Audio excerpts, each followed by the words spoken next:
စီလေးအနည်းငယ်ပူလာပြီဆိုရင်ကြက်ဥပြုတ်ကလေးတွေကိုဖြန့်ပြီးထည့်ချပေးပါမယ်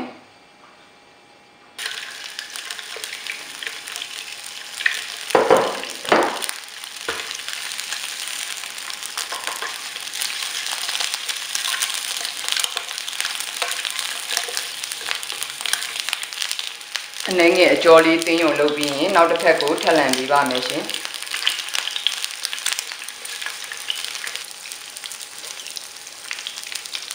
ပြီးရင်တော့မီးပူချိန်ကိုအမြင့်ဆုံးကိုတိုးပြီးတော့မှ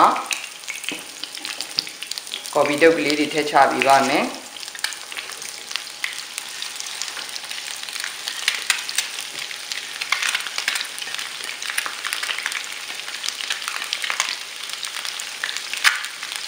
ကျန်တဲ့ပါဝင်ပစ္စည်းတွေအားလုံးကိုလည်းထည့်ပေးပါမယ်ရှင်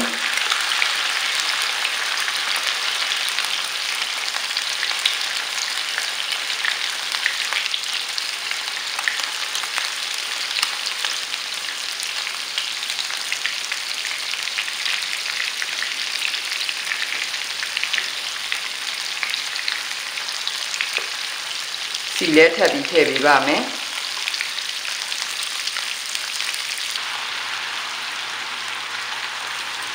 အရွက်လေးတွေကို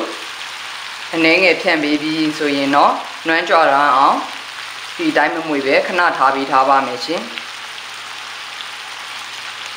2မိနစ်3မိနစ်ခန့်ထားပြီးအသီးရွက်ကလေးတွေအတော်လေးနွမ်းကြွလာပြီဆိုရင်တော့စတင်ပြီးမွေပေးပါမယ်ရှင်ကျုပ်အထဲကအဆန်လေးတွေပြုတ်ထွက်မလာစေရန်အတွက်တတ်နိုင်သမျှညင်ညင်တတာလေးပဲမှွေပေးပါမယ်ရှင်မှွေရလွယ်ကူစေရန်အတွက်အသီးရွက်ကလေးတွေကိုအလဲကိုစုယူလာပေးပါမယ်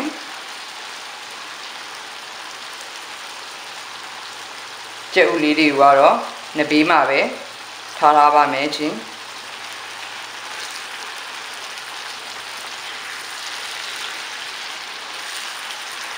ကျုပ်လေးတွေကိုအရသာလေးတွေဝင်စေရန်အတွက်ကျုပ်တွေကိုတက်တက်ဖယ်မထုတ်ဘဲနဲ့ဒီလိုမျိုးအရွက်ကလေးတွေနဲ့ရောပြီးကြော်ပြီးတာဖြစ်ပါတယ်ဒီအသီးရွက်လေးတွေကထွက်လာတဲ့အရည်လေးတွေကျုပ်လေးတွေကိုစိတ်ဝင်ပြီးတော့မှအရသာကိုပုံမပြီးကောင်းမွန်စေပါတယ်ခရမ်းချင်ဒီဖက်တွေကတော့တတ်နိုင်သမျှဖိချေပေးပါမယ်ရှင်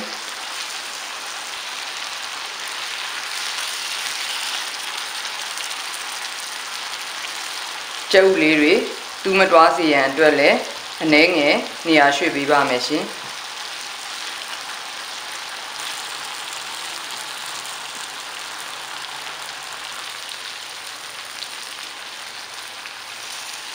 ကျုပ်လေးတွေဒီလိုမျိုးအယောင်ပြောင်းပြီးတော့မှမာလာပြီဆိုရင်တော့နောက်တစ်ဖက်ကိုလန်ပေးပါမယ်အဲ့အချိန်မှာဆိုရင်တော့အရွက်ကလေးတွေကလည်းတော်လေးနွမ်းကြပြီးတော့မှချက်နေပြီဖြစ်ပါတယ်ရှင်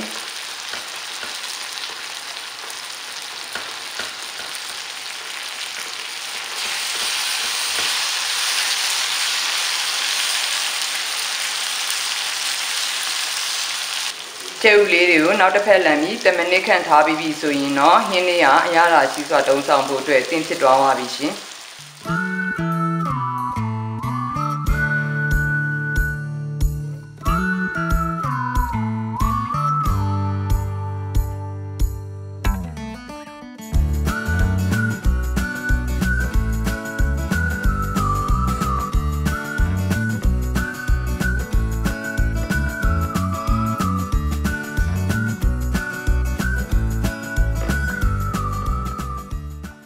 ဝက်သားတွေကိုချစ်ကင်းပေါင်တာစားပဲငံပြားရဲ့အပြည့်ပဲငံပြားရဲ့အကျဲလေးတို့ထည့်ပြီးတော့မှ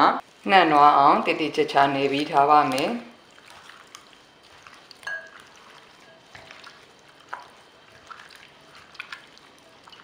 နှံ့နွားအောင်နေပြီးပြီဆိုရင်တော့အရတာဝင်စေဖို့အတွက်နိုင်ဝက်ခန့်နှက်ပေးထားပါမယ်ရှင်စီကြက်သွန်ဖြူနဲ့ကျင်းလေးတို့ကိုအိုးလေးထဲထည့်ပြီးတော့မှမီးပူချိန်ပြင်းပြင်းလေးနဲ့အနက်မွေးလာရုံကိုကြော်ပေးပါမယ်ရှင်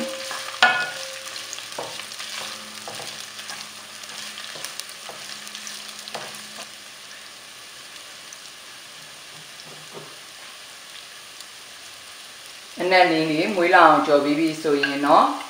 အရသာနေထားတဲ့ဘတာလေးထည့်ချပေးပါမယ်ရှင်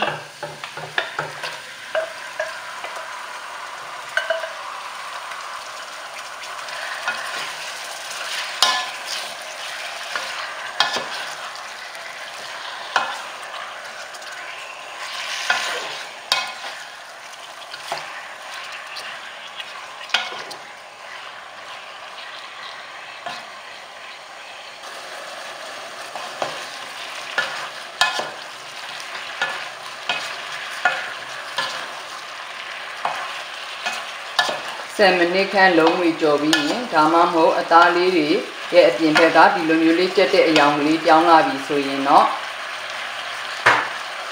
ရေနွေးလေးထည့်ချပေးပါမယ်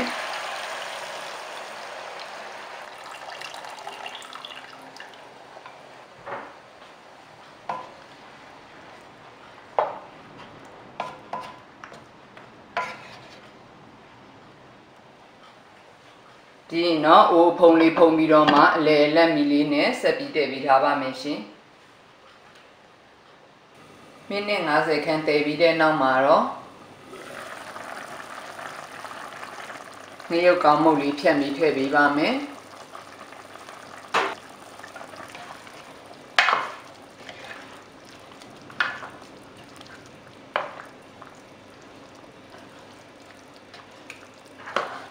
အနေငယ်မွေပေးပြီးတဲ့နောက်မှာတော့ဟင်းလေးကအရသာရှိစွာသုံးဆောင်ဖို့အတွက်အသင့်ဖြစ်သွားပါပြီရှင်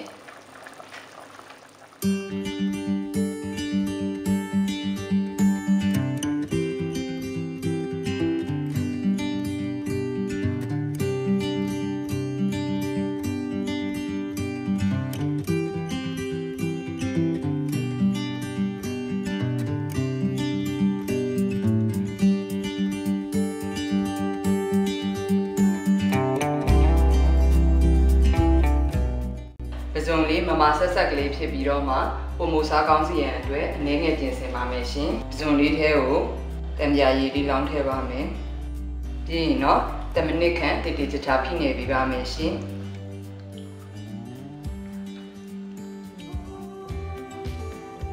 ဒီလိုမျိုး10 မိနစ်ခန့်တိတိကျကျနေပြီးတော့ပြီဆိုရင်တော့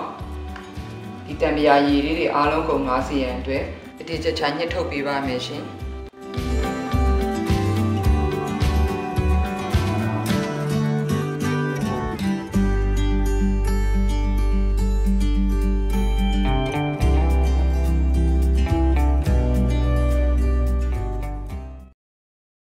ဒီငါးမျိုးကိုနှံ့သွားအောင်တိတိကျကျရောဖြော်လိုက်ပြီဆိုရင်တော့လိုအပ်တဲ့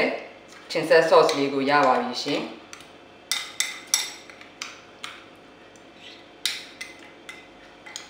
အားဆုံးဒီပူချိန်ကိုအမြင့်ဆုံးထားပါမယ်စီလေးထည့်ပါမယ်ရှင်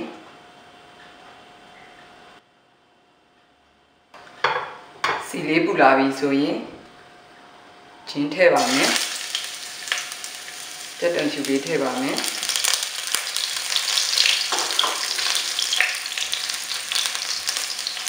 ချင်းနဲ့တက်တန်ချူထည့်ပြီးစက္ကန့်30ခန့်ကြော်ပြီးပြီဆိုရင်တော့ချင်းဆက် sauce လေးထည့်ချပါမယ်ရှင်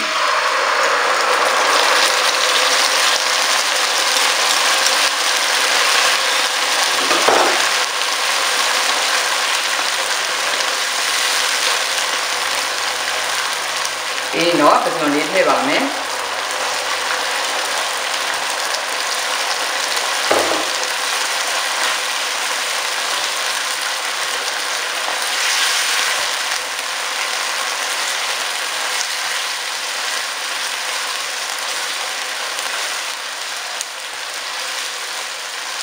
ရန်အခုချိန်ပြင်းနေတဲ့ထဲကို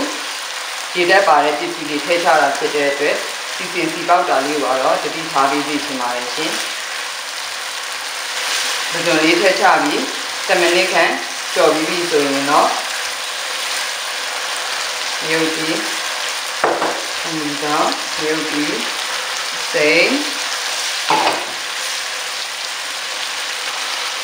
တက်တုံးကြီးကျန်းချင်လေးထည့်ပါမယ်ရှင်